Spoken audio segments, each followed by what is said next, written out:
All right. Here's my video on a very brief history of Western education.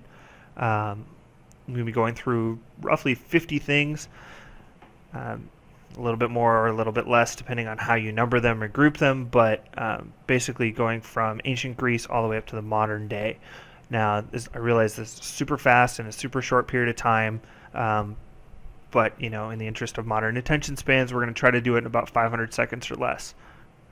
So I'm going to put that timer up here in the top right. That's about 8 minutes and 20 seconds. So we'll get that started and then we'll hit the ground running. So here we go. All right. So Western history typically begins in Greece, namely with the Iliad and the Odyssey beginning what we know of Greco-Roman culture, written by a guy named Homer. Not that Homer, this Homer. These stories were about the Trojan War and other things, and they're stories that we still tell today in movies and tales and books and things like that. But the big debate with this period of time was between the playwrights and the philosophers. Plato, Socrates, and Aristotle believed in truth independent of virtue, whereas these playwrights believed that virtue was the ultimate truth and that virtuous people would conduct themselves in true manner. Philosophers didn't necessarily believe that. This was especially epitomized in the work of Sparta and Athens. Sparta was one of those that believed in virtue above all else, whereas Athens believed in truth. Philosophers were obviously from Athens, as were the playwrights, but the playwrights would have definitely admired Sparta. Ultimately, this all was tied together through one common theme, and that is tradition. Well, not really this tradition, more like this tradition. Obviously, Greco-Roman history, Greece becomes Rome, and Rome incorporates a lot of Greece into their tradition. But they do establish the laws of the 12 tables in 450 BC. That's only 10. Here we go, 12 tables, as the basis of their society. This is the first documents that we have as far as Roman history goes, and it's a foundation for what we know of Western history, really. But Roman education begins with De Oratore under Cicero. This began the training of orators, which they saw as the pinnacle of the educated person.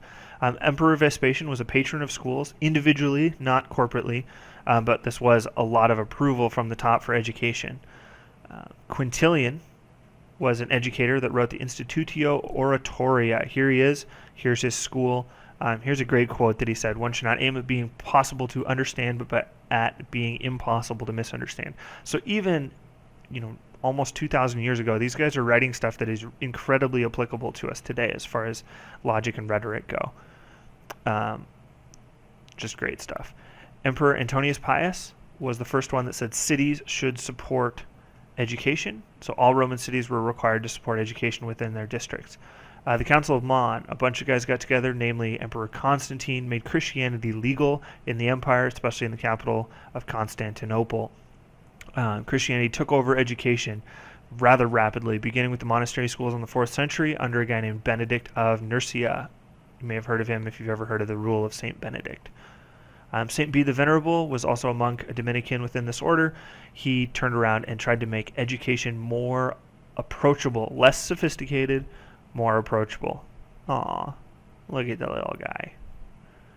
Anyway, the Council of Rome was a church council that said all parish churches, 853, so almost 1,000 years in, all church parishes had to have a school attached.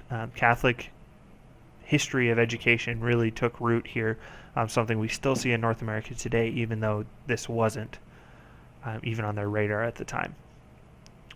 The next thing we have is the Middle Ages, where there is one track, like we already talked about, with the church. The other track is the military. Ultimately, these are both merged later on, but at this point, these are the only two routes to education. Anselm and Abelard were the early scholastics. They believed in reconciling faith and reason, began to raise questions that had never been asked in quite that way before. The Middle Age universities, Bologna, Paris, and Salerno, talked about medicine, theology, and philosophy, respectively.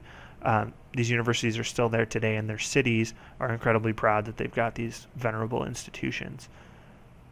Thomas Aquinas, arguably the finest mind the Catholic Church has ever produced, continued to reconcile faith and reason in terms of Catholic theology, but really influenced us in the West in the way that we think of theology. Vitorina di Feltre in the House of Joy began to focus on early childhood education, but also made it accessible to the lower class. There were a couple scholarships that kids could take at his school. Erasmus wrote The Education of a Christian Prince, not to be confused with Machiavelli, who wrote The Prince. Both of these guys were talking about power. Erasmus thought power was to help the people. Machiavelli thought power was to maintain power. This is the cathedral at Wittenberg. In 1517, this guy nailed some stuff to the door. More importantly, in 1530, he wrote a sermon that says, on the duty of sending children to school. So Martin Luther used all of the energy of the Reformation to try to get people to go to school. Roger Ascham was a tutor for Queen Elizabeth I. He felt that education should be interesting, but it also should be a lot of hard work. So this guy may be partially to blame for the way things are now. Martin Luther and Melanchthon were the guys in the Lutheran Church that continued to push for education, but also at this time was John Calvin, who wrote Institutes to the Christian Religion, but he began to tie education in with money. So people considered education as a means to money, and this is something that persists in the West. Society of Jesus, Ignatius Loyola was a Catholic. He founded the Order of the Jesuits, who are missionaries and teachers and still continue to do so today. John Locke believed in natural law. Natural law was what the Declaration of Independence was built on by Thomas Jefferson and Benjamin Franklin. These guys were also very influential in shaping early American education. The philosophy of it, because they both proposed bills that had questionable success. Some of them were not even adopted into law. Jean-Jacques Rousseau wrote a book called Emile about an imaginary kid, an imaginary classroom, an imaginary educational process, but for whatever reason, the idea of the noble savage, that mankind left alone in the woods would just return to this wonderful state, caught on, and it influenced American education and foreign policy for a very long time. Pestalozzi was this guy that believed in his methods. He actually ran 4 schools. Didn't have great history because Neuhoff failed, Stans failed, Bergdorf failed, but your Verden actually worked for quite a long time, but eventually his failure as a manager, and it too failed.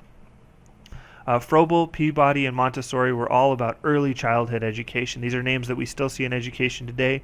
Montessori schools are all over the place, but they really started focusing on early childhood education. We had Indianola Junior High School, which is in Columbus, Ohio. This is the first time a junior high school has been founded in North America. Began to show a shift towards those transitional stages, but also to allow access for everyone to this level of education. In 1918, the National Education Association Committee on the Reorganization of Secondary Education. Man, that's a mouthful. But basically what they did is they came up with 7 things that secondary education needs to focus on. Now, all of these are things that we still focus on today, except perhaps were the use of leisure time. But these are things that shaped education in North America, but mostly in the U.S. Brown versus Board of Education said that segregation in public schools was not only bad, it was illegal. So it integrated the schools forcefully, allowing more universal access to education. Sputnik, Russians launched this shiny little ball in space, and it freaked everybody out because North America, especially the U.S., was completely incapable of duplicating the feat at the time. Because of this, we did things like the Elementary and Secondary Education Act, which was part of the War on Poverty. We also allowed access for those with disabilities to education in North America. In 1983, this report was published called A Nation at Risk. It said that we were way behind. Everyone else was doing better than we were. No Child Left Behind, same philosophy. Race to the Top, same philosophy. And that brings us to the end with 1 second to spare. Yes. So, like I said at the beginning, any of these topics are big enough to warrant huge amounts of study, and the topic in general should take semesters, if not years, to master. But like I said, this is a very, very quick overview. If you like the video, let me know. If not, I suppose you could let me know too, but you might make me sad. So, yeah, that's what I got. Thanks for your time.